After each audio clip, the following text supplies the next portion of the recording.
Virales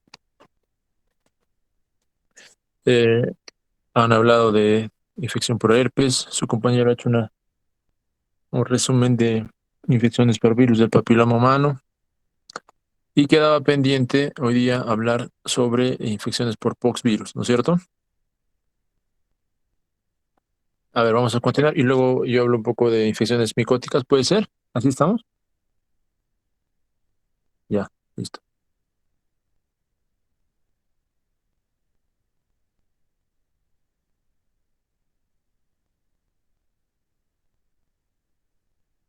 Ya, se logra ver la pantalla. Ya, doctor, buenas noches, compañero, buenas noches. Bueno, en esta ocasión vamos a continuar lo que es el tema de exposición y vamos a hablar acerca de las infecciones por poxvirus. Bueno, para primero tenemos que saber que los poxvirus estos virus son virus de ADN de doble hebra, de estructura compleja y son de gran tamaño. Tienen aproximadamente 250 y 300 nanómetros.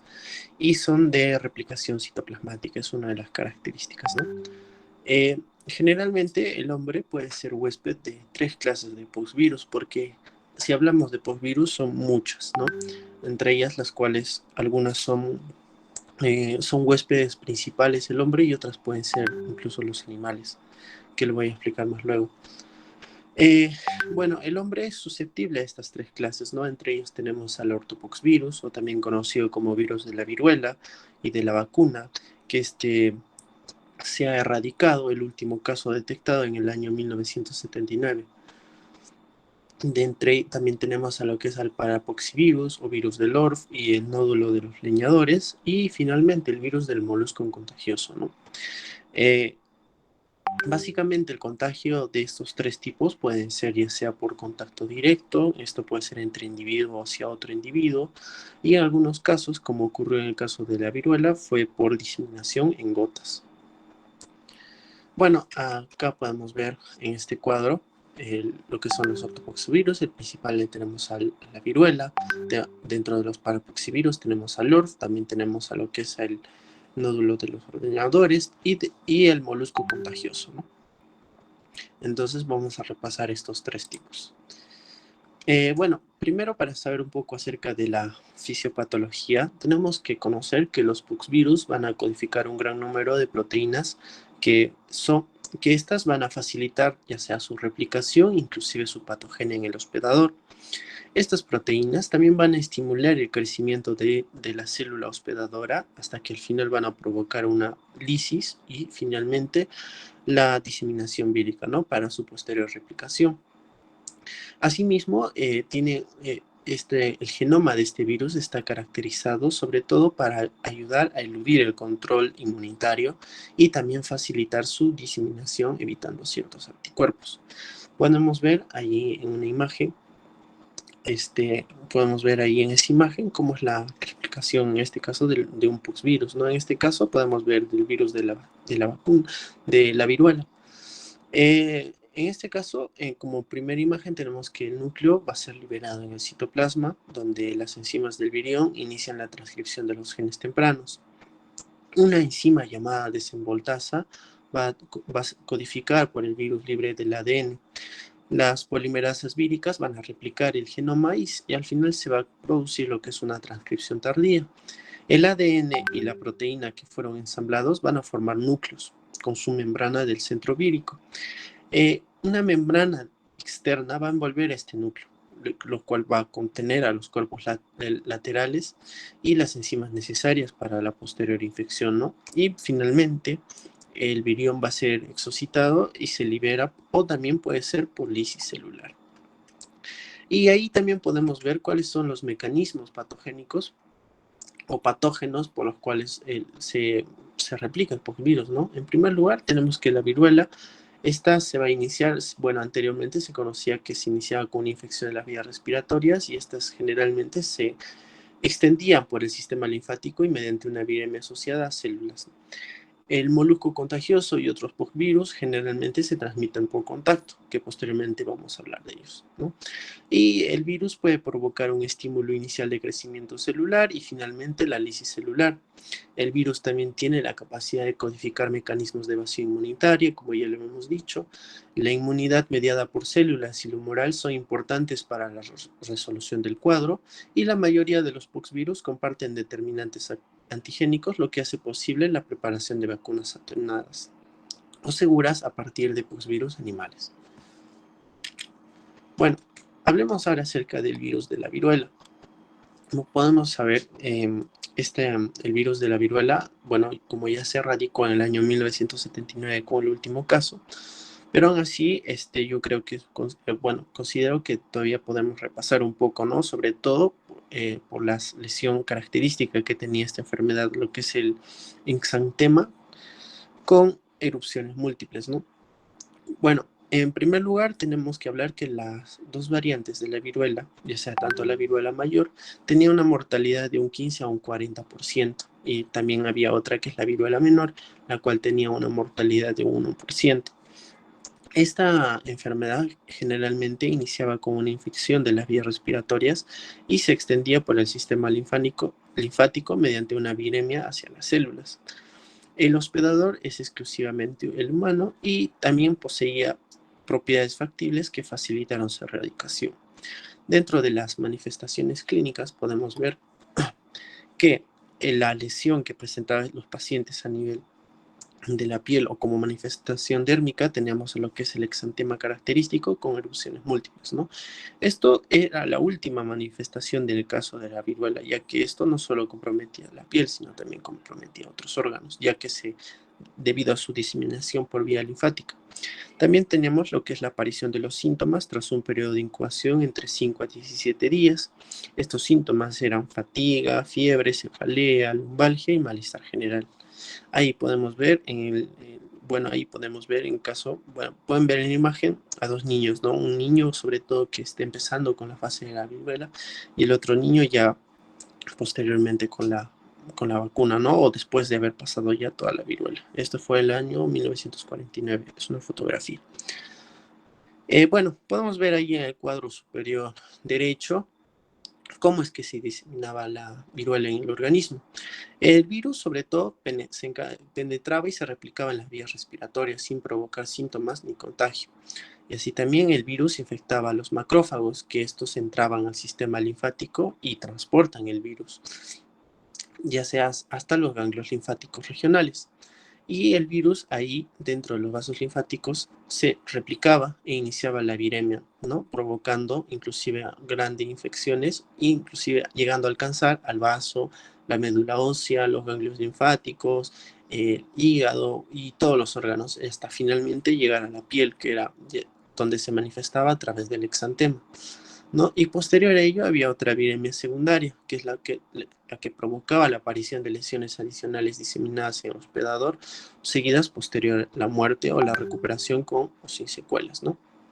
Y así finalmente la recuperación de la viruela iba asociada a una inmunidad prolongada y protección de por vida. También podemos ver cuáles fueron las propiedades por las cuales la viruela se ha erradicado, ¿no? Sobre todo por las características víricas, ya que el hospedador exclusivamente era el ser humano, no había reservorios y tampoco habían vectores que lo transmitan. Era de serotipo único, no es decir que la inmunización va a proteger contra todas las infecciones. También hablemos sobre las características de esta enfermedad, que era de presentación consistente, con pústulas visibles. En este caso era más fácil porque así podían identificar las fuentes de contagio, ¿no? Y también permitir lo que es la cuarentena y la vacunación de los contactos. También que la vacuna era sobre todo la vacunación con virus animales, confería protección contra la viruela, ¿no? Asimismo, la vacuna era estable, era económica y fácil de administrar. Y una presencia de cicatriz indicaba el éxito de la vacunación. Y también fue un éxito mundial a través de programas que organizó la Organización Mundial de Salud, en las cuales se combinó lo que es la vacunación y la cuarentena. Es por ello que fue más fácil la erradicación de esta enfermedad. Bueno, ahora hablamos del orofectima. el estigma contagioso, la enfermedad de Orff, ¿no? Esta enfermedad de Orff es una enfermedad muy extendida, sobre todo entre ovejas y los corderos jóvenes. Este generalmente pasa, o bueno, llega a contagiar a los seres humanos a través del contacto directo. Y también en algunos casos dicen que es por la persistencia de este virus en los pastos, ¿no? La infección al hombre se transmite por inoculación directa, por contacto directo, o también a través de una forma indirecta, ¿no? Cuando, por ejemplo, una persona llega a tocar objetos contaminados, cuchillos, toallas, establos, alambrados. Esta enfermedad va a ser muy frecuente en personas que están en contacto con estos animales, entre ellos los pastores, veterinarios, mujeres de granjeros que alimentan en este caso, a los animales, ¿no? Sobre todo hay personas que alimentan incluso con biberón. Dentro de las manifestaciones clínicas tenemos que con frecuencia va a aparecer una lesión única localizada en el dorso de algunos dedos de la mano. A menudo, sobre todo con frecuencia en el índice de la mano derecha, como podemos ver en la imagen. Esta lesión consiste en una pápula grande, firme, de tonalidad rojiza, inclusive en algunos casos de color azulada, en el cual tiene en el centro se va a desarrollar una pústula o una ampolla hemorrágica, ¿no? Como podemos ver ahí en la imagen. Y generalmente, esta lesión puede llegar a alcanzar incluso los 5 centímetros de diámetro. Y también presenta una zona central, una costra, rodeada de un anillo de color blanco grisáceo, violáceo, y rodeado por una zona de eritema más intenso, ¿no? Asimismo, esta lesión también se suele ir acompañada de otra sintomatología, como es la febrícula en los primeros días de su evolución, linfangitis y malestar. Bueno, ahora con respecto al diagnóstico diferencial que podemos hacer con esta enfermedad, tenemos que hacer con el nódulo de los leñadores y también podemos hacer, en caso de que no estemos seguros, podemos hacer la identificación del virus a través de una microscopía electrónica. Y dentro del tratamiento, bueno, el proceso generalmente progresa a los 3 a 4 semanas y posterior a ello cura sin complicaciones. Podemos decir que es un caso de una evolución benigna sin secuelas, ¿no? Y en este caso solo trataríamos las complicaciones, en este caso las complicaciones de las manifestaciones cutáneas. Bueno, ahora hablemos de los nódulos del nódulo de los ordeñadores. Este nódulo de los ordeñadores se conoce como una infección endémica entre el ganado vacuno, sobre todo en las ubres de las vacas y en la boca de las terneras, como podemos ver ahí. Y esta generalmente va a ser por contacto directo. Y es frecuente en personas que están en contacto, ya sea con personas que trabajan en ese rubro o también pueden ser personas como son los veterinarios. Bueno, con respecto a las manifestaciones clínicas, tenemos que las manifestaciones se presentan después de un periodo de incubación.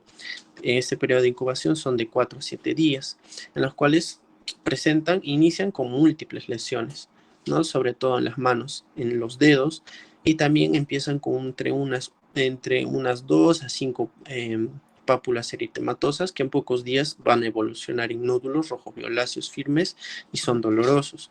Estas son características, bueno, algunas características de esta es que esta no se va a comprar de otros síntomas sobreagregados, como a comparación con la enfermedad de Orff, que es acompañada de fiebre y linfangitis, ¿no? Esta enfermedad no se acompaña. Bueno, para ello tenemos que hacerle un diagnóstico diferencial. Entre ellas, la primera es la enfermedad de Orff. También tenemos a lo que es al anthrax y también al granuloma piógeno y a la tuberculosis cutánea. También nos podemos ayudar con lo que es la microscopía electrónica para poder confirmar esta enfermedad, ¿no? Y con respecto al tratamiento, dado que esta enfermedad se autolimita, el tratamiento solamente se plantea si el caso fuera sintomático, ¿no? También podemos usar lo que es, o complementar con lo que es antisepsia local para evitar la sobreinfección y también el aislamiento de los animales infectados, así también como el tratamiento para ellos, ¿no? Bueno, también tenemos a lo que es al molusco contagioso. El molusco contagioso, esta generalmente se va a hallar confinada en el hombre y se transmite por contacto directo de individuo a individuo. Se han identificado 4 genotipos sin implicaciones patogénicas, ¿no? Entre ellas, el tipo 1 o el genotipo 1 es el más común, sobre todo en niños, y el genotipo 2 es el más común en adultos. En niños es más frecuente, sobre todo en niños menores de 5 años, que esta enfermedad se manifieste en niños que acudan, o bueno, en recintos escolares. Un momentito. Sobre todo en recintos escolares o en zonas recreativas comunes, como son piscinas, ¿no? Y en el caso de los adultos, esta mayormente es por transmisión sexual. Y generalmente las lesiones se van a limitar a lo que es al área genital. Con respecto a las manifestaciones clínicas, consisten en pequeñas pápulas asintomáticas, sobre todo de 1 a 5 milímetros. En tamaño, estas son hemisféricas, de superficie lisa y también son parte, o bueno, pueden parecer el color de la piel, ¿no? Pero en algunas de ellas van a presentar una depresión central. Estas lesiones pueden ser únicas o múltiples y se van a localizar en cualquier parte del tegumento, pero es más frecuente que se agrupen en una o varias áreas de la piel, y estas pueden ser en la cara, en el cuello, el cuerpo, las axilas, el abdomen o las extremidades, ¿no? Y en el adulto joven suelen localizarse lo que es en el área genital y corresponde a lesiones adquiridas con frecuencia por el contacto sexual. En algunas ocasiones podemos observar alguna reacción eczematosa en la piel adyacente a estas lesiones, lo cual es frecuente en ciertos pacientes, sobre todo con aquellos que presentan una dermatitis atópica. Y también las lesiones perioculares pueden asociarse con conjuntivitis y queratitis. Cuando las lesiones son numerosas, sobre todo en un paciente, las lesiones son un paciente típico, las lesiones son numerosas, de gran tamaño y siguen diseminadas, podemos sospechar de que si el paciente es un adulto, puede existir una cierta pérdida de inmunodeficiencia, que puede ser por cualquier etiología, ¿no? Y esto nos puede ayudar a confirmar la enfermedad causante. Dentro del diagnóstico diferencial podemos ver que también podemos diferenciarlas sobre todo con las verrugas vulgares o planas, también con los comedones cerrados, con la miliara sudoral, con la foliculitis y con la coratosis folicular, ¿no? Y generalmente para hacer el diagnóstico diferencial es eminentemente clínico. Esto se debe, ya sea podemos relacionarlo a otras patologías que se asocia, y también su confirmación la podemos hacer a través de la biopsia, ¿no? Ahora, con respecto al tratamiento, bueno, las lesiones generalmente estas pueden resolverse solas en varios meses o años, y no va a existir un consenso general sobre el manejo terapéutico. En este caso podemos seleccionar intervenciones que puedan resultar poco dolorosas y dejar mínima cicatriz. Dentro de estas tenemos a lo que es a la terapia tópica, con lo que es al manejar al paciente, en este caso con 2 fármacos, ¿no? Imiquimod al 5% durante 1 a 3 meses, o también a la cantaridina al 0.7%, ¿no? En este caso se aplica directamente sobre el molusco. También podemos hacer lo que son técnicas de curetaje, en el cual los moluscos pequeños pueden extirparse con una cureta pequeña con un poco malestar o dolor. También podemos hacer lo que es la criocirugía o también crioterapia, en el cual se hace el congelamiento de estas lesiones durante 10 a 15 segundos, y esta se dice que es eficaz y es mínimamente doloroso. También tenemos a lo que es a la electrodesecación, sobre todo se usa en esos moluscos que son refractarios a la criocirugía. Especialmente también podemos usarlo en individuos infectados con VIH y o aquellos pacientes que tengan lesiones múltiples o grandes, ¿no? Y también podemos usar lo que es la cirugía láser. Bueno, acá podemos ver esto. Bueno, para finalizar, este es un cuadro en el cual podemos ver toda la familia de los poxvirus, cada género, y también lo que es la manifestación clínica principal, ¿no? En este caso hemos hablado sobre todo las más importantes, entre ellas el molusco contagioso, la enfermedad de Orff e incluso la viruela. Eso es todo, doctor. Gracias.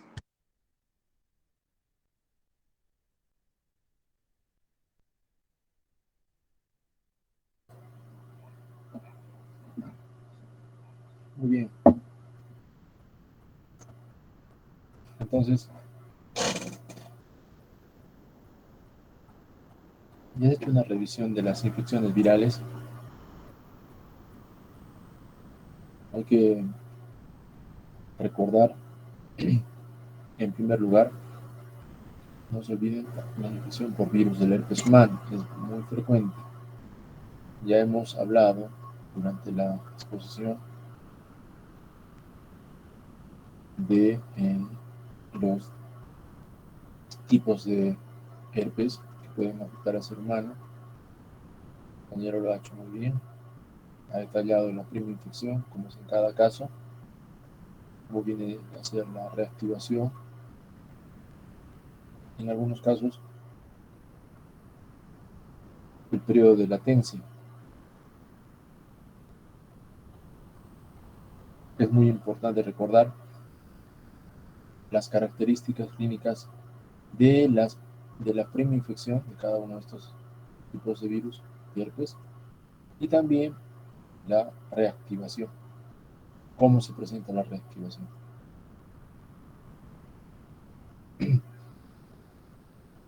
¿En qué casos tenemos que dar tratamiento? ¿No? ¿En qué casos debemos dar tratamiento, por ejemplo? En el caso del herpes simple. No se dan todos los casos. Seguramente ustedes en algún momento han tenido una reactivación del virus del herpes simple 1 y pues no dejan evolucionar el cuadro, 3, 4 días desaparece la lesión. ¿No?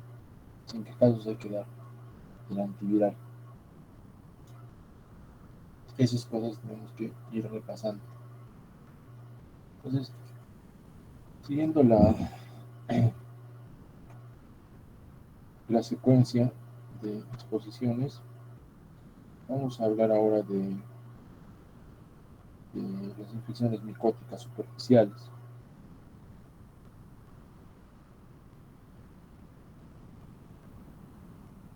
Sí, ahora toca infecciones micóticas superficiales. Ya, bueno, ahí en la anterior clase teníamos que haber hecho eso, pero vamos a terminar ahora. En la siguiente clase hacemos cosas profundas y ectoparasitosis. Así estamos ya listos para el primer examen. Bueno, cuando hablamos de micosis, estamos hablando de infecciones por hongos, ¿cierto? Micosis. Ese es el concepto general. Hongo igual micosis. Infección por hongos igual a infección micótica. ¿De acuerdo?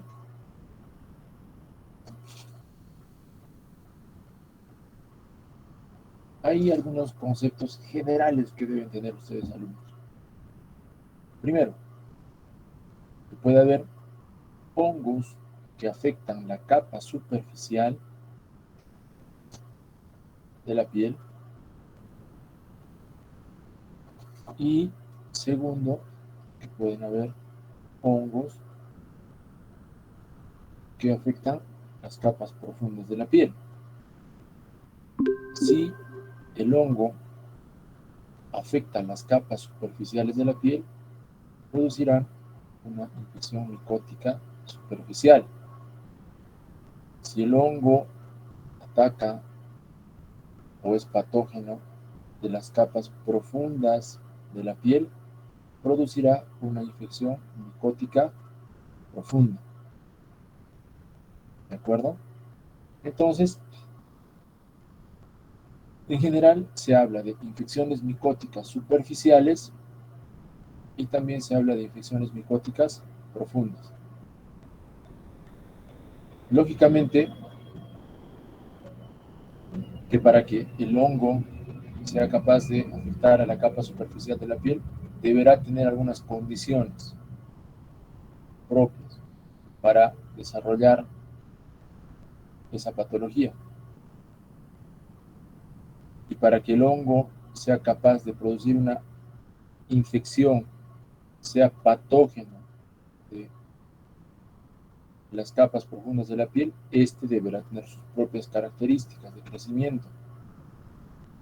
Y además, en el caso de las infecciones micóticas profundas, el hospedero deberá tener también algunas condiciones.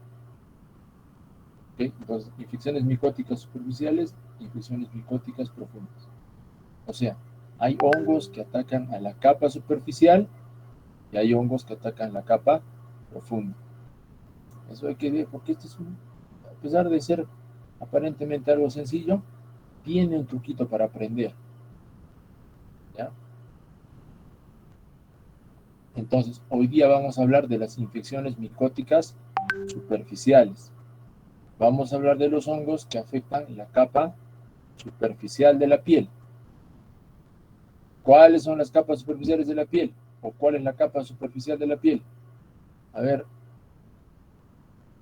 Gonzalo. A ver, Gonzalo. Eduardo Gonzalo. Doctor, ¿si me escucha? Escucho perfectamente. Doctor, las capas superficiales de la piel eran tres. Había la capa, la córnea, la más arriba, luego ¿Ya? estaba el estrato espinoso y el estrato germinativo. Luego, Adentro hay una división en medio, doctor, que era el estrato lúcido y granuloso. ya, muy bien, muy bien. Más o menos una idea. Entonces, en general, esa capa, ¿cómo se llama? ¿Cómo se llama Paucar? A ver, Paucar. Epidermis. Paucar. ¿Está presente o no? No lo escucho, doctor. Diga, Paucar. ¿Doctor? Sí, ¿me escucha? Sí, doctor, no le escucho la pregunta. Ya, su compañero ha estado hablando, ¿no es cierto? Le he Sí, doctor. preguntado sobre la capa superficial de la piel. ¿Cómo se llama la capa superficial de la piel? La epidermis, doctor. Epidermis, ya, perfecto, muy bien. Entonces, los hongos a los que vamos a hacer referencia hoy día son los hongos que se van a encontrar en la epidermis. En la epidermis, ¿qué célula predominantemente encontramos? Los queratinocitos, ¿no es cierto? Esos que en la capa córnea tienen gran cantidad de queratina, ¿no? Eso hemos hecho en la clase. ¿Qué otra estructura de la piel tiene harta queratina? A ver, Pérez, Sheila Pérez.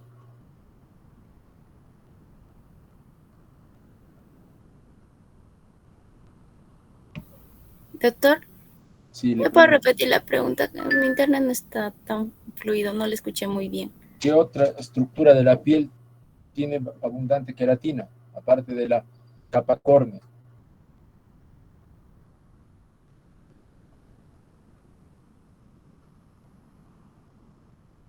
No recuerdo bien, doctor. A ver, Becerra, Becerra, la Becerra, Sí, doctor. diga usted. ¿Por qué otra capa? O sea, ¿qué otra Sería, estructura? Estructura estoy hablando, no capa. Tiene abundante queratina. mm, sería, doctor, las uñas, los cabellos. Uña, muy bien, la uña, claro que sí, la uña es full queratina. Es pura queratina la uña. Muy bien. Y el otro, el pelo también. Es abundante, abundante queratina. ¿Ya? Entonces, es fácil deducir que cuando nosotros hablamos de las micosis superficiales, de estos hongos que están en la capa superficial de la piel, debemos hacer una correlación entre micosis superficiales y queratina. A estos hongos superficiales les gusta la queratina. Tengan presente eso. Que también, además de la queratina, que encontramos abundantemente en la piel, en la capa superficial, también encontramos muchos lípidos, muchos triglicéridos, encontramos mucha grasa, además humedad también. Entonces los hongos superficiales tienen esa característica, su nicho ecológico es que la queratina, la humedad y también donde hay mucha glándula sebácea, donde hay mucha grasa. ¿De acuerdo? Esos son los hongos superficiales. Ya en la siguiente clase, sus compañeros van a hablar de las micosis profundas. Entonces, aquí ya no vamos a hablar de estos hongos que les gusta la queratina, ¿no? Cuando hablamos de hongos profundos, vamos a hablar de hongos que son capaces de destruir dermis, hipodermis, grasa, o sea, deben haber condiciones del hospedero que hacen que estos hongos sean capaces de destruir esos tejidos, que normalmente no deberían hacerlo. Esa condición generalmente son las condiciones de inmunosupresión. ¿De acuerdo? Eso es en relación a los hongos profundos. Pero hoy día vamos a hablar solamente de las micosis superficiales. Que dicho sea de paso, son las infecciones más frecuentes, es lo que más van a ver ustedes. Bien, vamos a compartir la pantalla.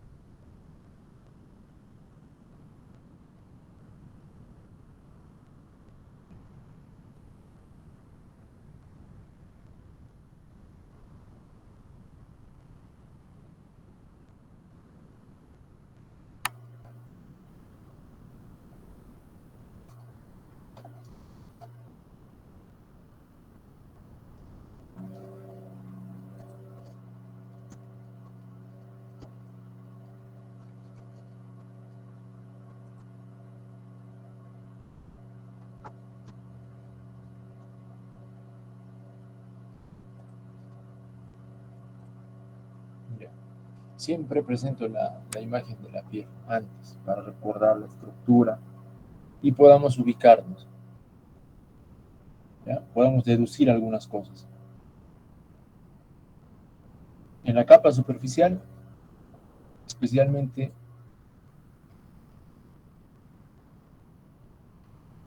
en el estrato córneo, hay mucha queratina. ¿Ya? Pero a su vez esta capa, no se olviden, es una capa bastante cohesionada, es bastante dura, no permite el ingreso de sustancias ni partículas extrañas. Usualmente para que haga una dermatosis a este nivel tiene que haber una ruptura de la capa córnea y del epidermis. Eso es lo usual. ¿Ya? Tiene que haber una solución de continuidad. Ya les he mencionado que existen hongos que atacan la capa superficial, existen hongos que atacan la capa profunda. Eso incluye hasta hipodermis. ¿Ya? Hoy día vamos a hablar de los hongos que afectan la capa superficial de la piel. También no se olviden que además de la epidermis, dermis e hipodermis encontramos otras estructuras en la piel. El folículo piloso, gran cantidad de queratina tiene el folículo piloso. La glándula sebácea, bastante grasa. Lógicamente hay un músculo piloerector, hay glándulas endocrinas, hay un poco de grasa, hay terminaciones nerviosas. Bueno, lo que nos interesa ahora es saber que hay los hongos que vamos a estudiar hoy día se localizan en estructuras donde hay mucha queratina, especialmente cuando hablamos de un tipo especial de hongo. Entonces, las infecciones micóticas superficiales son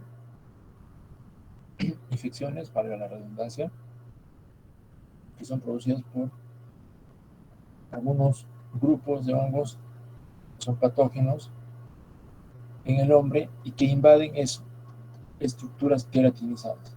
¿Ya? O sea, la epidermis, el pelo, las uñas y en algunos casos las mucosas también. Esos son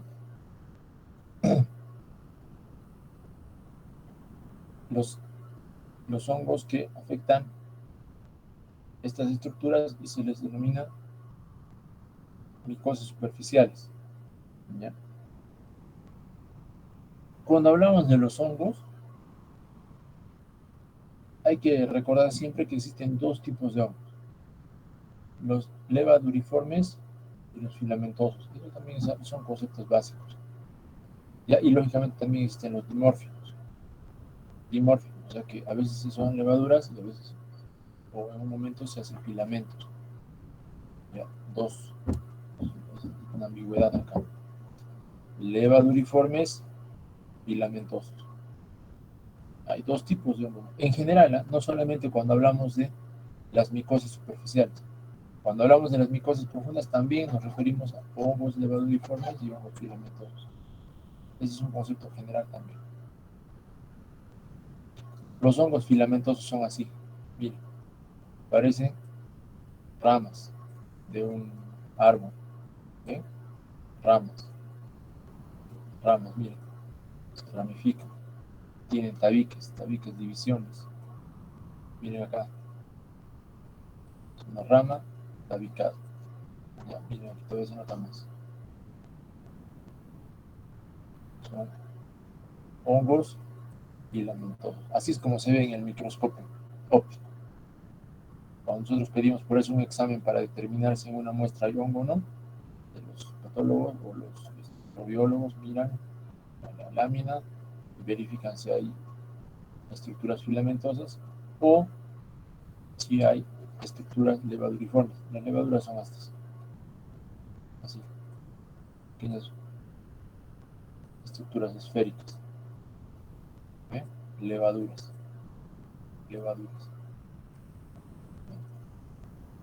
Acá, levaduras. Y los dimórficos, ya les he mencionado, los dimórficos son los que tienen ambas formas. Miren aquí, bastantes levaduras,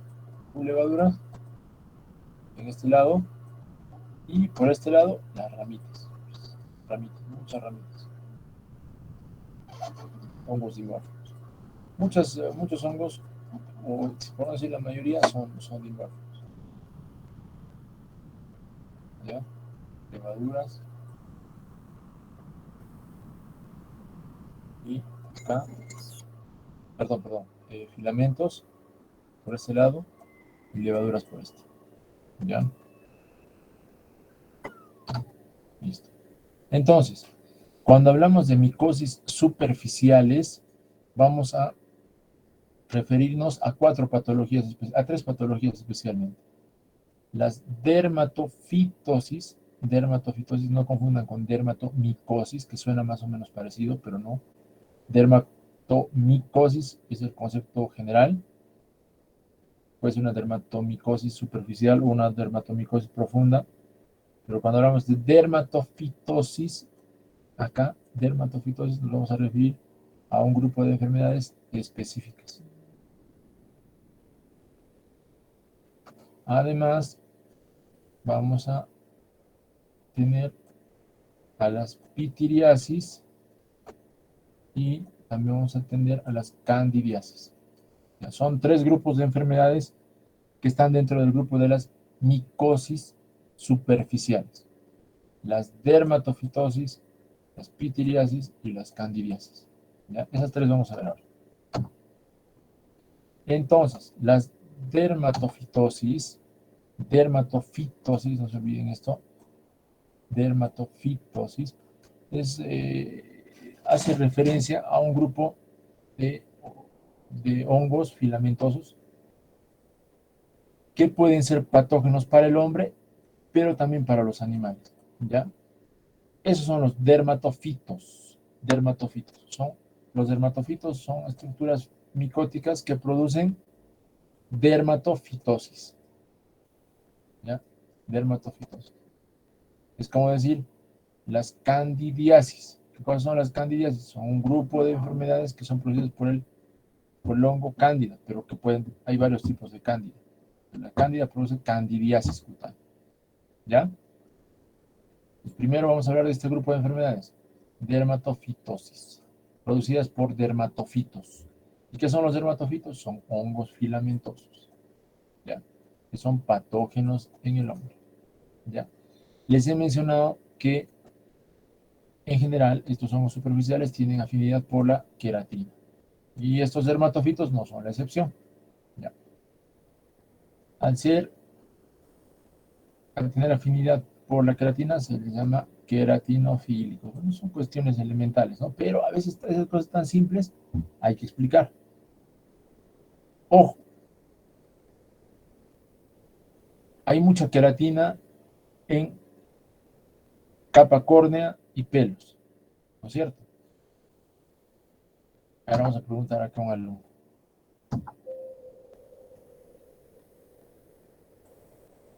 A ver, están atentos, estarán viendo. A ver, Morris, Gonzalo Morris, ¿está presente? Morris, ¿está presente? No está presente ese señor Morris. Anótele, señorita delegada. A ver, Gonzalo, Eduardo Gonzalo. Sí, doctor.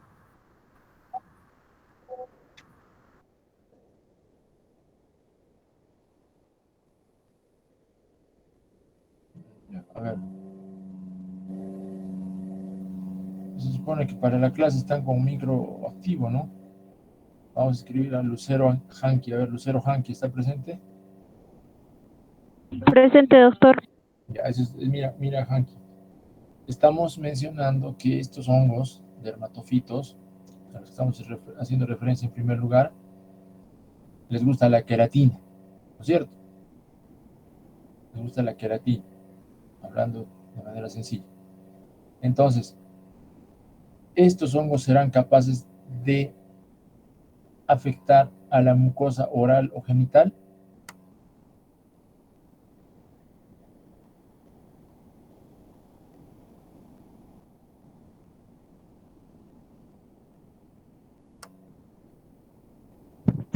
Doctor, ¿se me escucha? No son capaces de afectar a la mucosa genital oral porque, como bien lo dice, ¿no? Están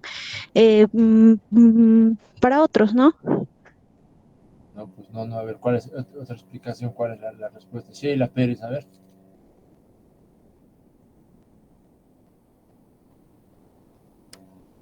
Pérez.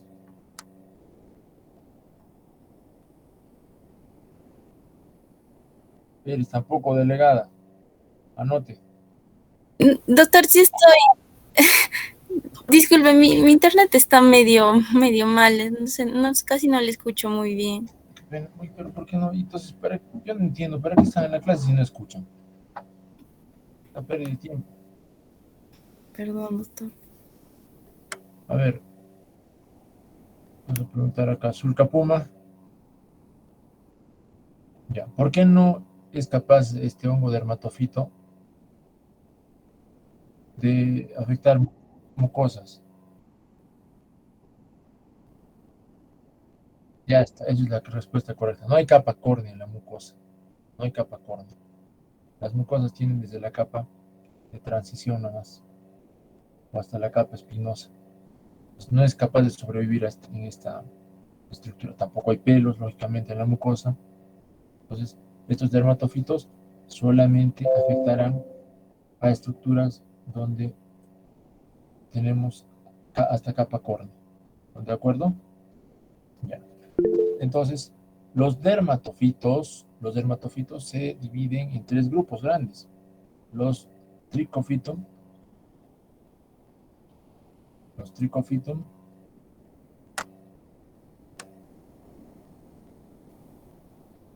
tricofitum, microsporum y epidermofitum. Son tres grupos grandes de dermatofitos. Son dermatofitos, no se olviden. Y producen las enfermedades que se llaman dermatofitosis. Entonces, estos dermatofitos pueden afectar cualquier estructura de la piel que tenga queratina, ¿ya? Y dependiendo de la estructura a la que vayan a afectar, se van a denominar tiña de puntos suspensivos la estructura que vayan a afectar. ¿Ya? O sea, estos dermatofitos producen lo que se conocen como tiñas, ¿ya? Los dermatofitos son hongos que producen las llamadas tiñas. O sea, tiña es el concepto global. Si este hongo dermatofito afecta al cabello, ¿no? Se llama tiña capitis. Si afecta a la cara, tiña de la cara, tiña facial también se le llama. La tiña del cuerpo se le llama también tiña corporis. ¿Ya? La tiña, por ejemplo, es muy frecuente en la zona inguinal, se le llama tiña cruris. Tiña de la mano también puede haber, tiña del pie, o también llamado tiña de la tiña pedis. Habrán escuchado mucho ustedes de la tiña pedis, tiña capitis también en la cabeza. Y la tiña de la uña se llama tiña unguium, o también más comúnmente llamada como onicomicosis. Entonces es fácil determinar el nombre de una determinada afectación, simplemente haciendo referencia a la localización, ¿no? Y también haciendo referencia a esta infección por el dermatofito que se llama tiña. ¿De acuerdo? Cada área afectada tiene sus propias características clínicas. Por ejemplo, cuando hablamos de la tiña capitis, debemos recordar que es generalmente producida por este hongo, Microsporum. Es un dermatofito, ¿no es cierto? Pero del género Microsporum. Y la especie más frecuente, la Microsporum canis. Miren aquí, es el agente causal de la mayoría de los casos clínicos en Sudamérica, o sea, en países tercermundistas, como el Perú. En cambio, si ustedes van a Estados Unidos, el Microsporum canis no será el agente causal más frecuente, sino el tricofitum. ¿Ya? Pero en Sudamérica, muy frecuentemente el Microsporum. ¿Ya? Pues Microsporum es un hongo dermatofito, repito, que se encuentra generalmente en los animales, especialmente en el perro y en el gato. ¿Ya? Eso hace referencia a los niños, niñas, señoritas, señores, jóvenes, que les gusta estar compartiendo con los animales, duermen con los animales. No se olviden que el animal tiene su propia microbiota, tienen hongos, bacterias. Entonces, Microsporum es uno de ellos. Puede haber una sobrepoblación de Microsporum en los pelos de los animales o en la piel del animal y puede contagiar al ser humano. No se olviden, cuando hablamos de tiña capitis, estamos hablando en Sudamérica especialmente del género Microsporum, que es un dermatofito. ¿Ya? Otra cosa que hay que recordar con respecto a la tiña de la cabeza, o también llamada tiña capitis, de la que estamos hablando, es que afecta en su gran mayoría a los niños. Esto es muy importante. La epidemiología por eso es importante. Yo siempre cuando era alumno renegaba de los datos epidemiológicos que nos daban los docentes, pero no entendía la importancia de esto. Es muy importante. Recordar, por ejemplo, en este caso, que la tiña de la cabeza o tiña capitis es casi exclusiva de los niños. ¿Ya? Se dice que hasta un 97% de tiñas en niños, perdón, de las tiñas se dan en niños. ¿Perdón? Bueno, a ver, digamos que la característica también es típica, es una placa pseudo-alopécica con múltiples pelos cortos y gran cantidad de escamas en la piel cabelluda. O sea, eritema o no eritema, la escama es el predominante y los pelos están quebradizos, entrecortados.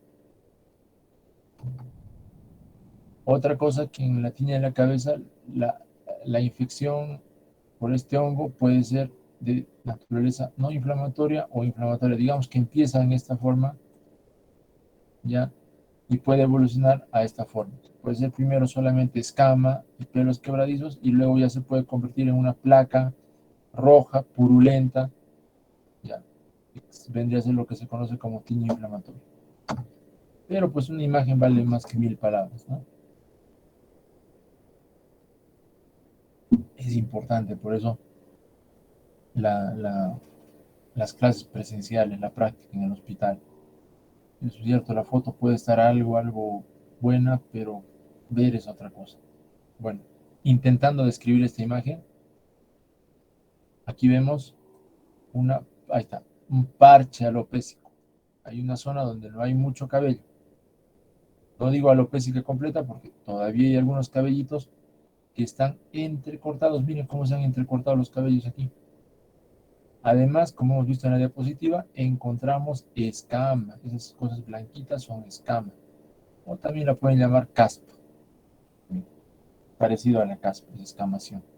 ¿Ya? Es una placa alopésica, ¿ya?, con pelos entrecortados y con escamación. Tiña, capitis. Tiña de la cabeza. De igual forma, una placa pseudoalopésica. Pseudoalopésica se dice porque no está completamente sin cabello. Pelos entrecortados y escamación. Tiña de la cabeza, pero como no hay eritema, no está roja la superficie, tiña de la cabeza o tiña capitis no inflamatoria. Así es como se ve con el dermatoscopio, los pelitos, miren, bien entrecortados. La escama y el entrecortamiento de pelo, la fragilidad de los cabellos hacen que se quiebren. Y la escama, miren allí. Todo, lógicamente, ustedes hacen un raspado de esta lesión, van a encontrar qué tipo, a ver, de estructuras, qué tipo de hongos vamos a encontrar si hacemos el raspado de esta.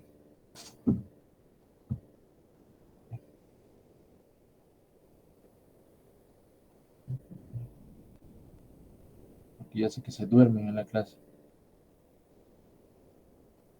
Vamos a ver acá, vamos a preguntar para que no se duerman.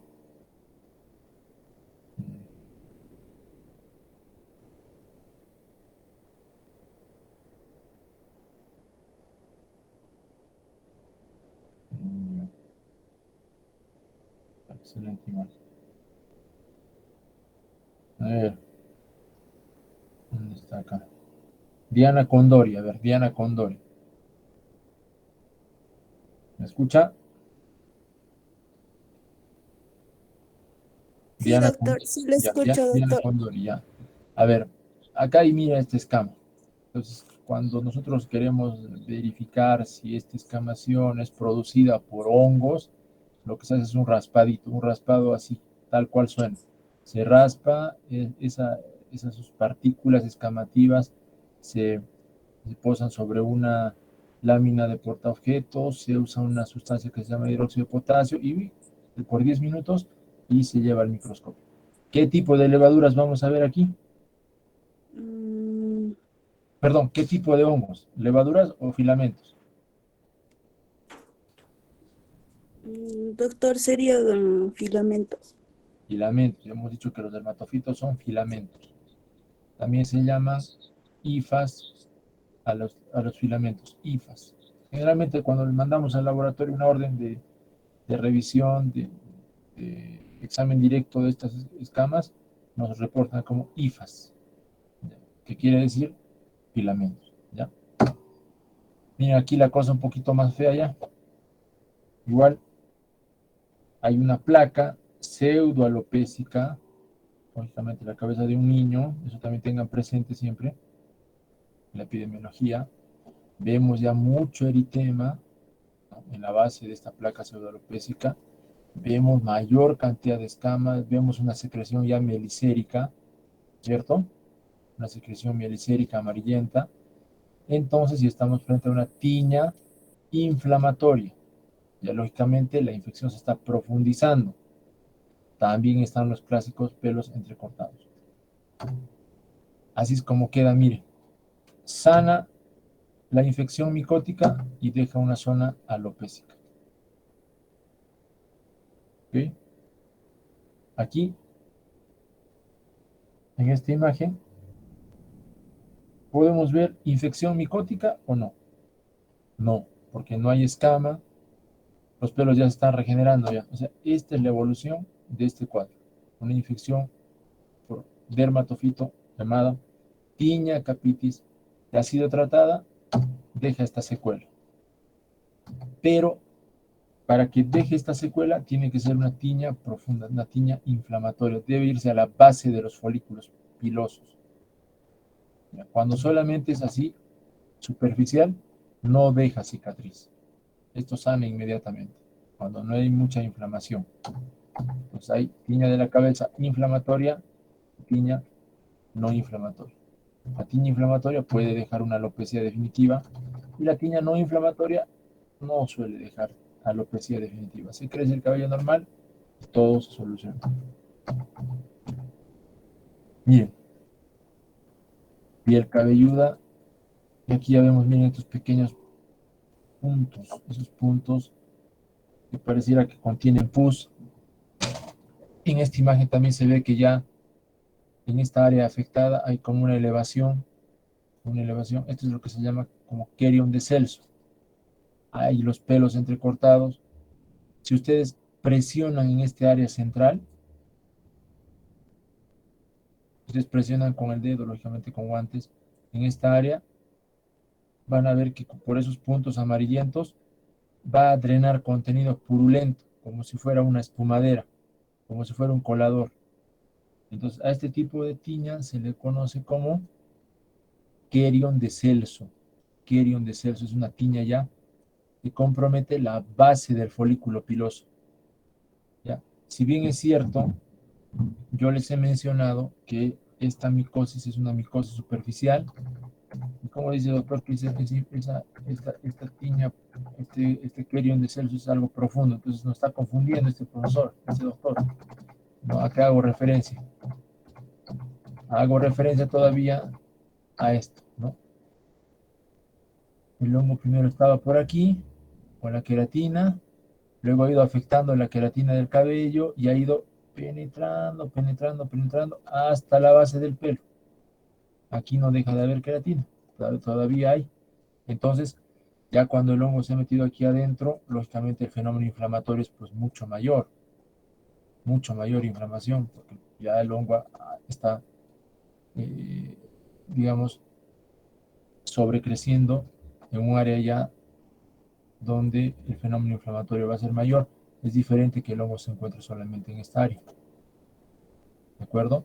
Entonces, cuando el hongo afecta la base del folículo piloso, se llama querion de Celso. La inflamación va a producir un edema mayor. Lógicamente puede haber un poco de pus por el fenómeno inflamatorio.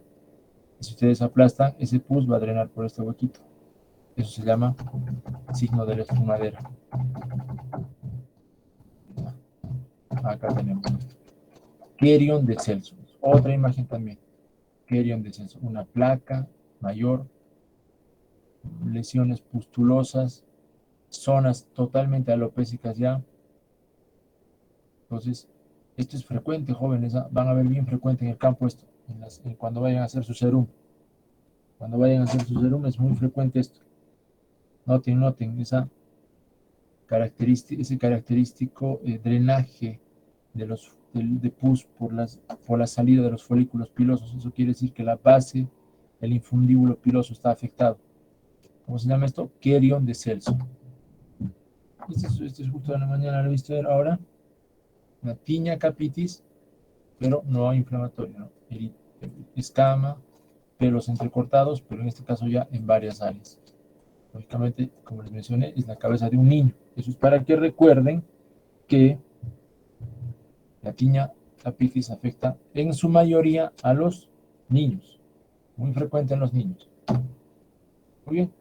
Entonces, la tiña capitis, por presentarse con parches pseudoalopésicos, tiene como diagnóstico diferencial enfermedades en las que se produce caída de cabello también, así localizada. O también hacemos el diagnóstico diferencial con enfermedades en las que vamos a encontrar escamas. ¿Ya? Entonces, en la alopecia areata hay alopecia total, sin escamita, sin pelos entrecortados. En la dermatitis seborreica encontramos mucho eritema, mucho escama, pero no hay pelos entrecortados.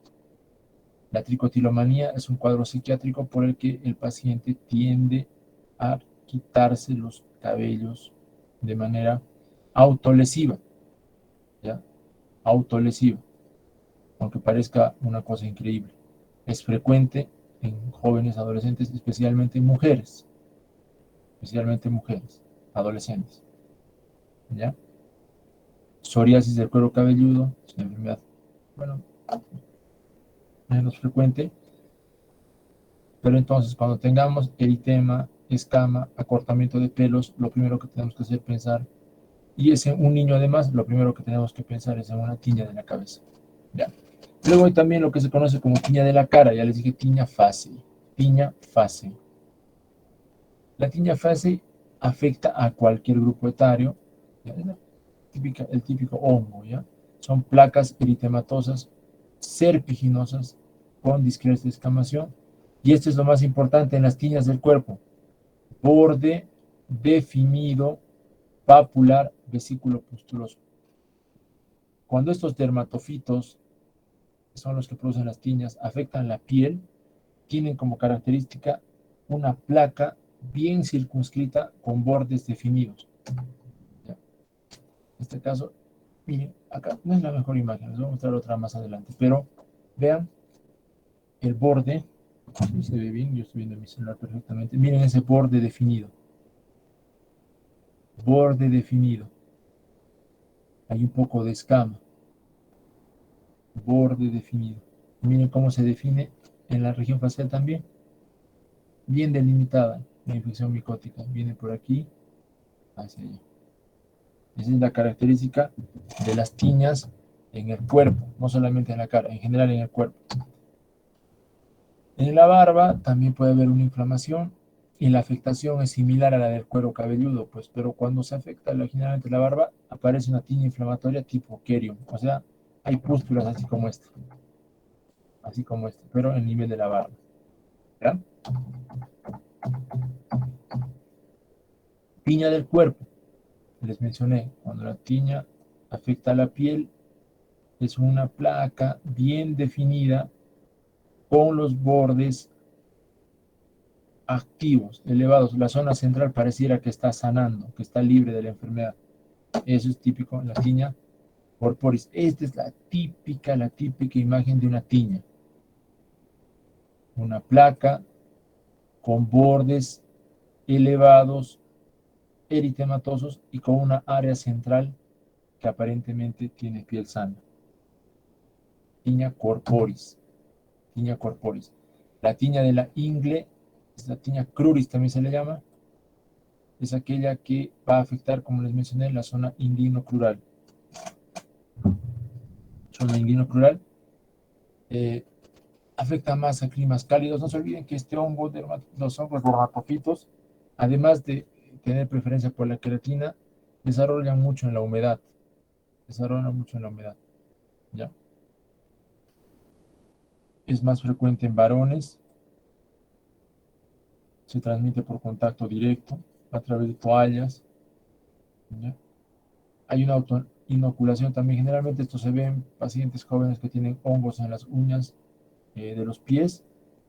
Utilizan una misma toalla para limpieza de los pies, luego hacen secado de la zona genital, ahí es donde hay el contagio. ¿Ya? De igual forma, placas escamosas, papulosas, el borde bien definido. Ya estamos incidiendo en este concepto, el borde bien definido, en la tiña de la cara, en la tiña del cuerpo, en la tiña de la ingle. Puede haber prurito, ojo, puede haber prurito. Es la primera dermatofitosis en la que hacemos referencia al prurito. Ojo, hemos hablado de la tiña capitis, hemos hablado de la tiña de la cara, de la tiña del cuerpo, y no hemos mencionado preferentemente el prurito. Es otro concepto que debemos recordar, jóvenes, porque en nuestros conocimientos populares siempre hay una asociación entre prurito y hongos, ¿no? Es algo reflejo realmente. Alguna persona tiene picazón en alguna parte del cuerpo y piensa que es un hongo el que le está afectando y le está produciendo prurito. No es así, no necesariamente. Las micosis no suelen producir un prurito. Y si es que producen, el prurito no es un prurito intenso, es un prurito leve, moderado. Miren, esta es la zona inguinal, aunque no lo crean. Es una placa bien definida con bordes activos. Una placa bien definida con bordes activos. Ahí están los bordes. Acá ya viene la cara interna del muslo. ¿Ya? Tiña cruris o tiña inguinal. Lógicamente que el área central también puede presentar escama y eritema. En el pie vamos a encontrar algunas formas especiales, ¿ya? No se olviden que los pies siempre están cubiertos, siempre paran húmedos porque estamos usando zapatos o zapatillas, entonces hay mayor riesgo de encontrar tiña en los pies. Por eso la tiña del pie debe ser de lo más frecuente que hay, ¿ya? De lo más frecuente que hay. También se le conoce como pie de atleta. Lógicamente que el atleta siempre está sudando, siempre está corriendo, siempre está con zapatilla, hay humedad en los pies. Por eso se dice pie de atleta, ¿ya? De igual forma, es frecuente en climas templados y tropicales, sí se asocia mucho a la falta de higiene. Es menos frecuente antes de la pubertad, más frecuente a partir de la adolescencia, ¿ya? Se transmite en duchas, en piscinas, en vestuarios y en saunas contaminadas. Y ya les mencioné que se favorece con el calor y con la sudoración. Aquí también vemos una forma de la tiña del pie, en la que, como en otras tiñas, vamos a encontrar los bordes activos. Pero además, si ustedes se fijan en esta imagen, no sé si lo logran ver en su computadora, vemos pequeñas vesículas y pústulas. Miren, aquí vemos pequeñas pústulas.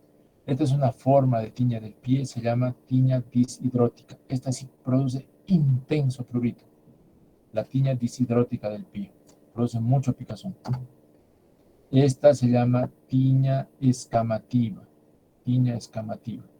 ¿no? En la que predominantemente hay escama.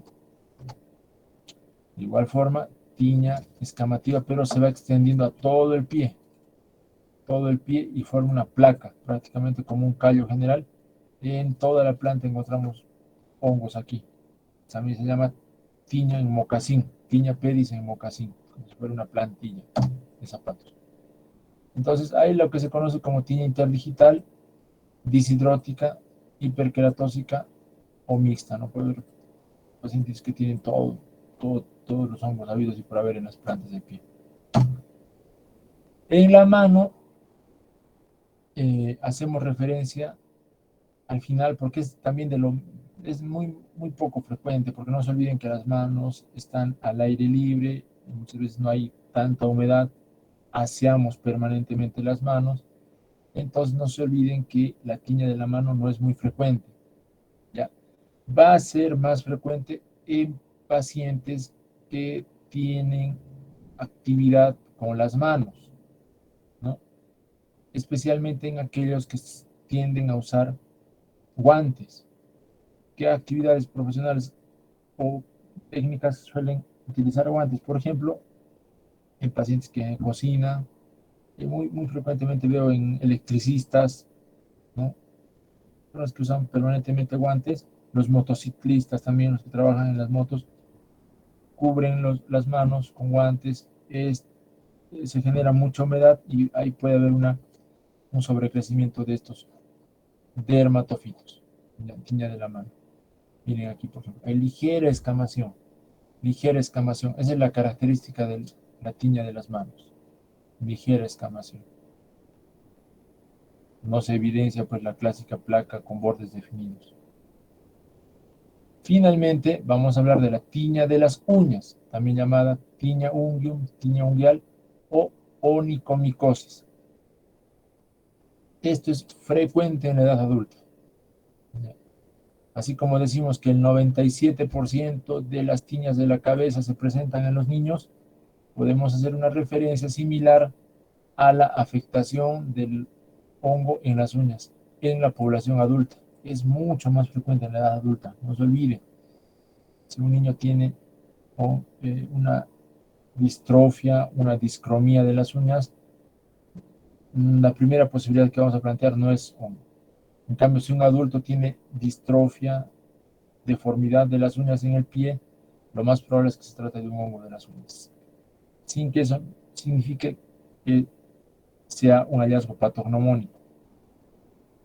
¿Ya? Hay tipos de afectación de la uña por los dermatofitos. Es fácil, es muy fácil. Si afecta a la parte distal, si afecta a la parte lateral, o si afecta a la parte proximal, o si genera una pequeña película blanca superficial, o si la uña totalmente está destruida. Entonces, esos son los tipos de onicomicosis: distal, lateral, proximal, superficial y distrófica total. Entonces, de estos tipos de afectación micótica en las uñas, la que tiene mucha relevancia es aquella que afecta a la parte proximal de la uña. Cuando hay un cambio de color en la parte proximal de la uña o una distrofia de la parte proximal de la uña, debemos sospechar de estados de inmunosupresión. ¿Ya? Inmunosupresión.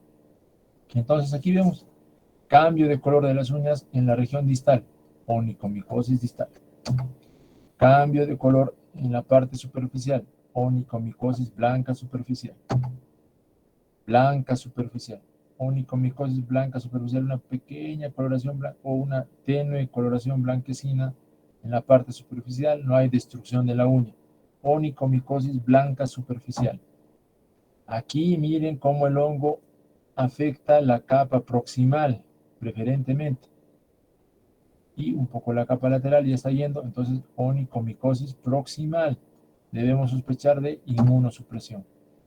En esta imagen, el hongo ha deformado completamente la uña, entonces una onicomicosis distrófica total. Aquí, destrucción distal, onicomicosis distal. Miren, de igual forma aquí, distal.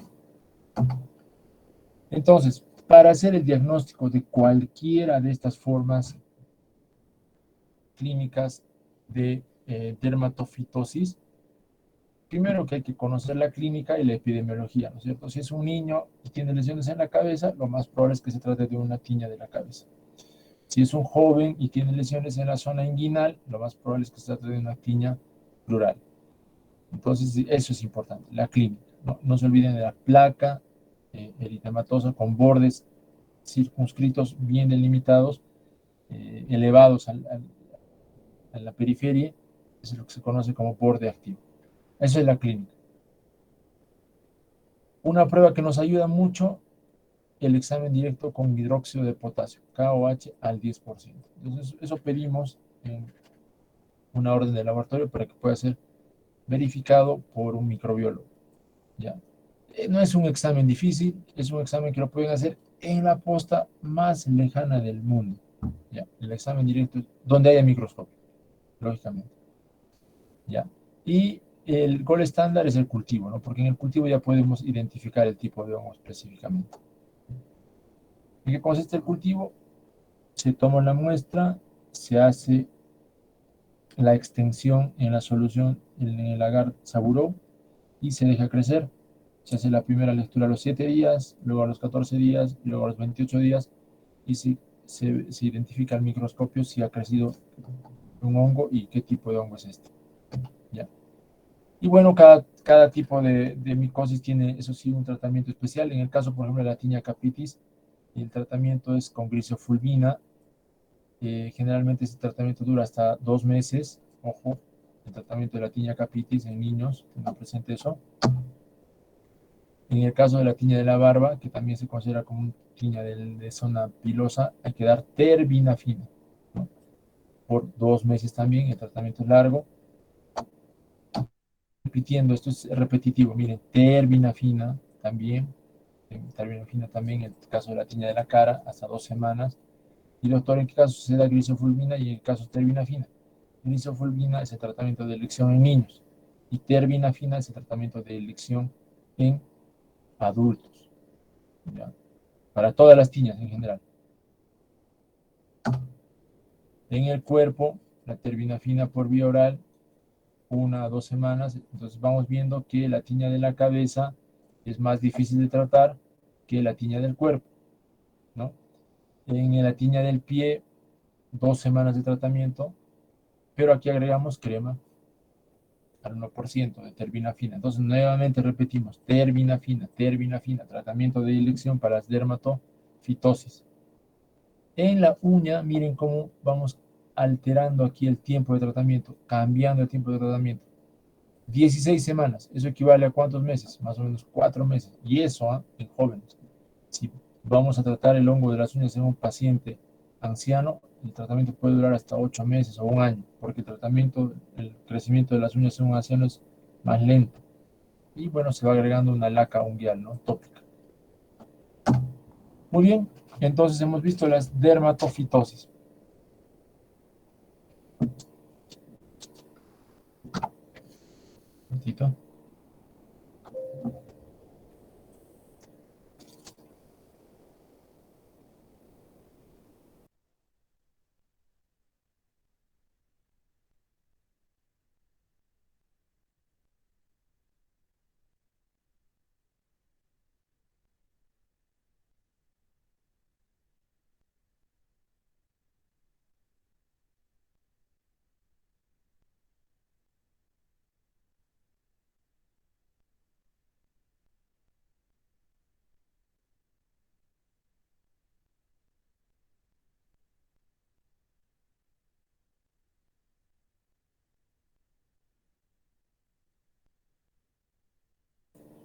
Ya.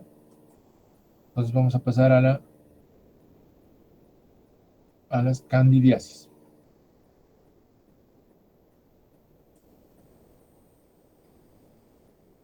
¿No? Haciendo un repaso, ya les dije que las infecciones micóticas superficiales más frecuentes pueden ser las dermatofitosis, en segundo lugar las candidiasis y en tercer lugar las pitiriasis. ¿Ya?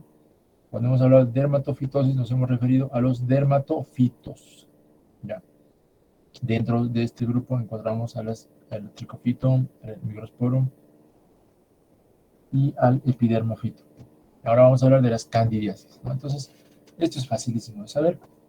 Las candidiasis son infecciones producidas por levaduras del género Cándida, ¿no? Especialmente Cándida albicans. ¿Por qué hacemos referencia a esto? Porque hay otros tipos de Cándida. La Cándida albicans es la más conocida.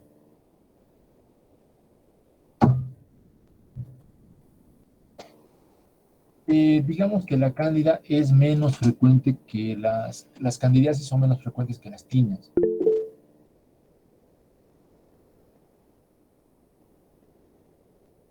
A ver, ¿está preguntando alguien?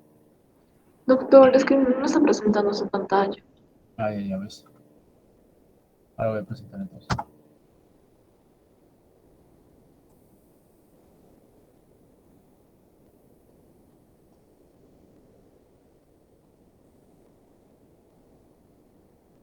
Ahora.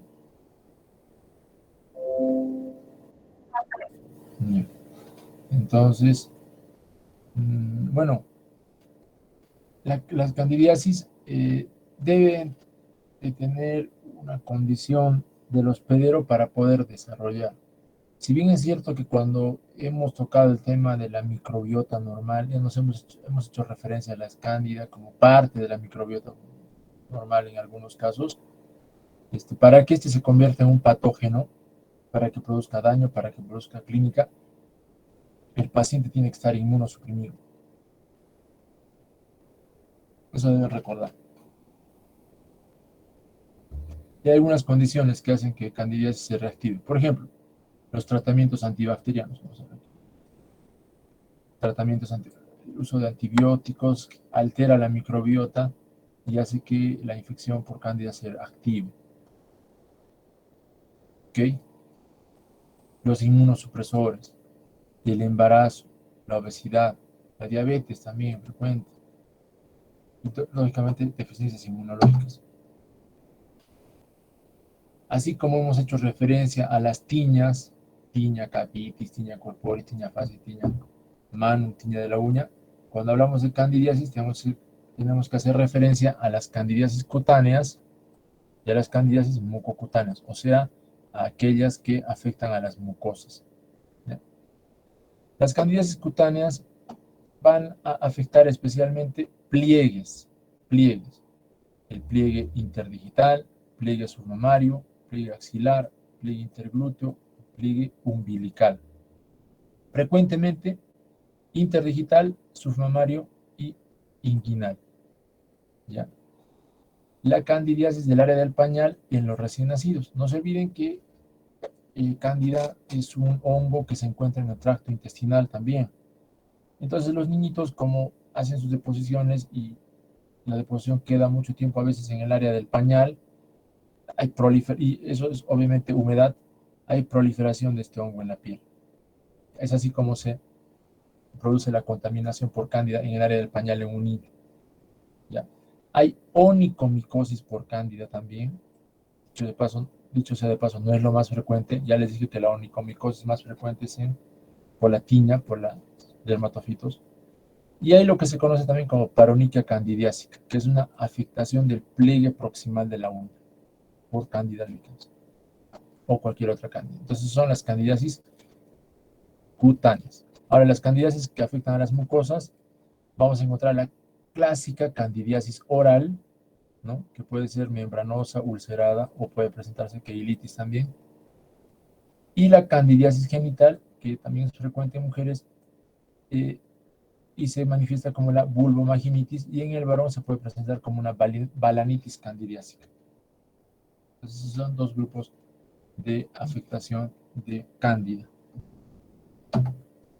Este es lo que se conoce como paroniquia, infección por cándida en la matriz de la uña. ¿Por dónde ha entrado el hongo en este caso a la matriz? Por esta área de la cutícula.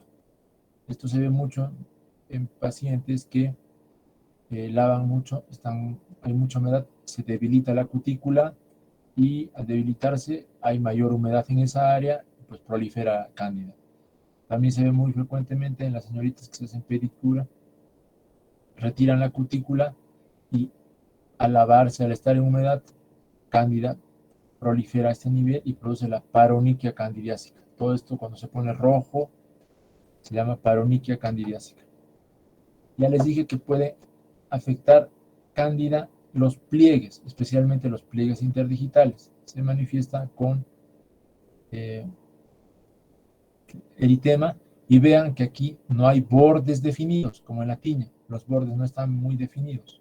Es la intertrigo candidiásico o candidiasis interdigital. Candidiasis submamaria, es un pliegue, lógicamente, el pliegue mamario. Y en estos casos, una característica muy frecuente es la aparición de estas pápulas satélite. Estas pápulas satélites son características de la candidiasis submamaria, especialmente en personas mayores, mujeres mayores. Candidiasis del área del pañal, eritema y las clásicas pápulas satélite. Miren, pápula satélite. Mugues oral. Miren, tremendas placas blanquecinas. Ya este es un estado de inmunosupresión severo, lógicamente, ¿no? Severo. Mugues oral. El tratamiento es con fluconazol. Aquí sí entra el fluconazol. Finalmente vamos a hablar de las pitiriasis, ¿no es cierto? Hemos hablado ya de dermatofitosis, de candidiasis y ahora vamos a hablar de pitiriasis. La pitiriasis versicolor específicamente. Pitiriasis versicolor. Esta es una infección fúngica superficial producida por un hongo levaduriforme y lipofílico del género Malassezia.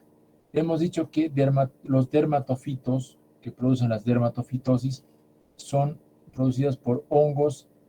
Estos dermatofitos, son queratinofílicos. Entonces, cuando hablamos de pitiriasis versicolor, hablamos de hongos lipofílicos. Predomina en áreas tropicales y es más frecuente, miren, esta pitiriasis versicolor entre los 18 a 25 años de edad. Es muy frecuente en jóvenes, porque lógicamente el joven suda más, tiene mayor cantidad de glándulas sebáceas. La pitiriasis versicolor es producida por Malassezia globosa, también se le llama Malassezia furfur, ¿no? Producen poca respuesta inflamatoria. La clínica se caracteriza por máculas o placas con escamación que pueden tener diferentes colores, por eso se le llama versicolor. Pueden ser lesiones marrones, pueden ser lesiones rosadas o pueden ser lesiones blancas. ¿Ya? Miren, por ejemplo, en este caso, lesiones blanquecinas, en una área donde lógicamente encontramos gran cantidad de glándulas sebáceas. ¿Ya? O también pueden ser pequeñas placas escamativas marrones, en este caso marrones. Vamos al diagnóstico diferencial. Aquí el tratamiento de la pitiriasis versicolor es con fluconazol también. Entonces vamos a hacer un repasito en imágenes, ¿ya? Esta imagen nos hace referencia, miren aquí en la parte superior, a una discromía y también hay una distrofia ungueal distal. Entonces es una onicomicosis distal. Pues aquí encontramos pústulas, una tiña capitis.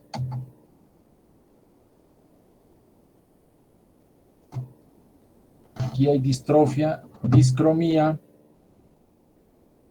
en la uña del primer dedo del pie izquierdo. A ver, Mario Yulinio. Mario Yulinio, ¿está presente?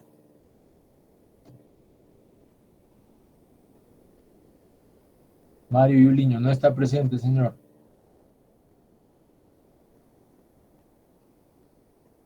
Renzo Supo.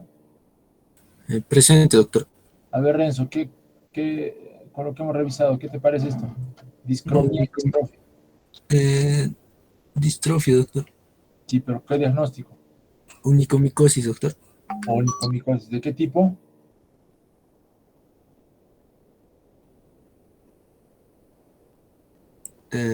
Tipo no recuerdo bien. Distal, doctor. Distal, ya pues es fácil, facilito eso saber. ¿Por qué requiero que recuerden eso? Porque cuando es proximal puede ser una inmunosupresión, entonces hay que pedir varios exámenes. Cuando es proximal solamente. A ver aquí.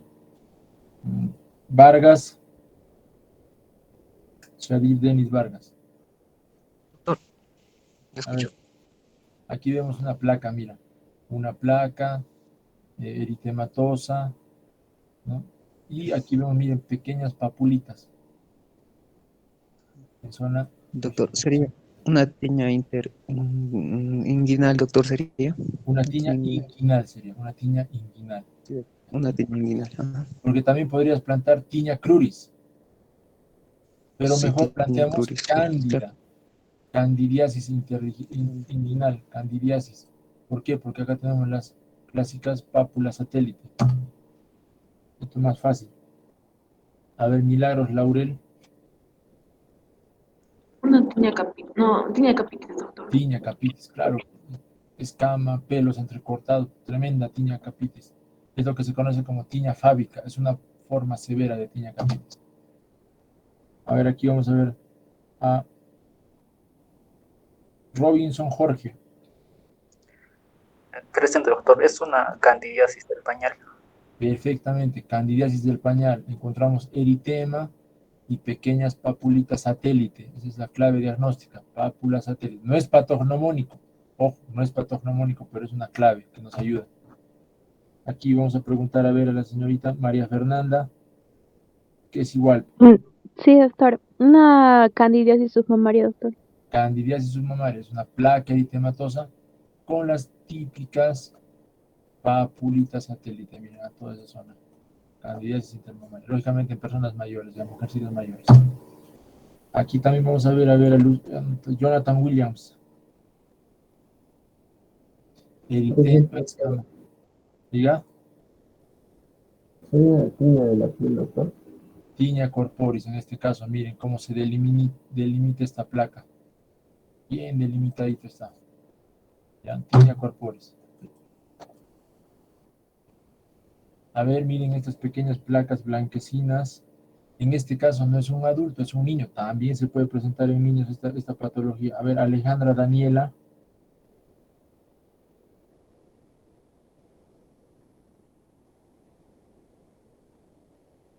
Alejandra Daniela no está presente. Delegada, por favor, atenta. Ya. Vamos a ver a... Doctor, sí estoy. ¿Dónde estamos? Aquí no hay más alumnos. ¿Cuántos están? Flor Milagros Grajeda. Presente, doctor. Hay pequeñas máculas hipocrómicas dispersas en el tórax anterior.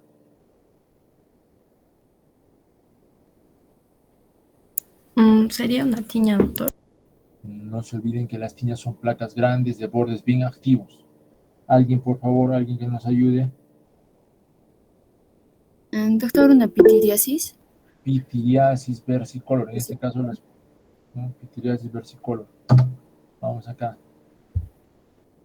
Escama y eritema. Un paciente, este es me acuerdo bien clarito, este señor era electricista. Escama en las manos. A ver, toma y consa. Anet Tinelo. Doctor, ¿podría ser una tiña? Tiña de la mano, ¿no es cierto? Tiña de la mano. Vamos al siguiente. Esta está más fácil. Es un paciente joven con esas máculas hipocrómicas que se parecen a las anteriores que les he presentado en el niño. A ver, Pérez.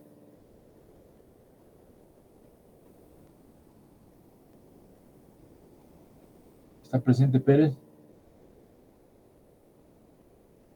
Paola Pérez. Vamos a preguntar ahora a María Concepción. Presente, doctor. María Concepción, a ver, miren, este es obviamente el tórax posterior de un joven, ¿no? Tiene pequeñas máculas hipocrómicas en la espalda. A ver, aquí hemos hecho referencia con estas máculas hipocrómicas. Puede ser la pitiriasis versicolor, doctor. Pitiriasis versicolor, frecuentes, ¿no? No se olviden, frecuentes. Todo lo que estamos viendo es frecuente. Estas imágenes son de los pacientitos que vemos en la consulta diaria. Y vemos aquí finalmente, a ver, vamos a ver, Sulcapuma. Paola Sulcapuma.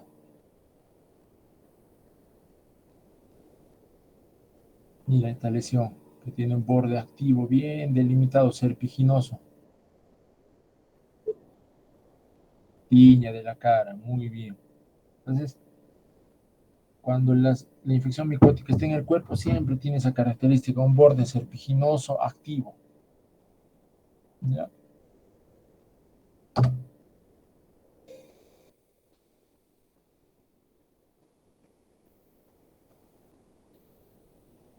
Entonces, jóvenes, es frecuente el diagnóstico de hongos. Traten de hacer ese esquema mental. Hongos superficiales. Pueden ser dermatofitos, puede ser cándida o puede ser pitiriasis. Cada uno tiene características. Cuando hablamos de dermatofitos, hablamos de las tiñas. Cuando hablamos de las candidiasis, estamos hablando de cándida, lógicamente. ¿Ya? Y cuando hablamos de pitiriasis, hablamos de la pitiriasis versicolor predominantemente. Es frecuente la pitiriasis, frecuente. Entonces van a revisar ustedes las características epidemiológicas de cada una de estas. Tienen que hacer hincapié en eso, en las características epidemiológicas y clínicas de cada una de estas patologías. ¿Ya? Entonces, en la siguiente clase, sus compañeros van a hablar de las infecciones micóticas profundas, más bien, que es menos frecuente que las infecciones micóticas superficiales. ¿Ok? Entonces nos vemos el próximo lunes.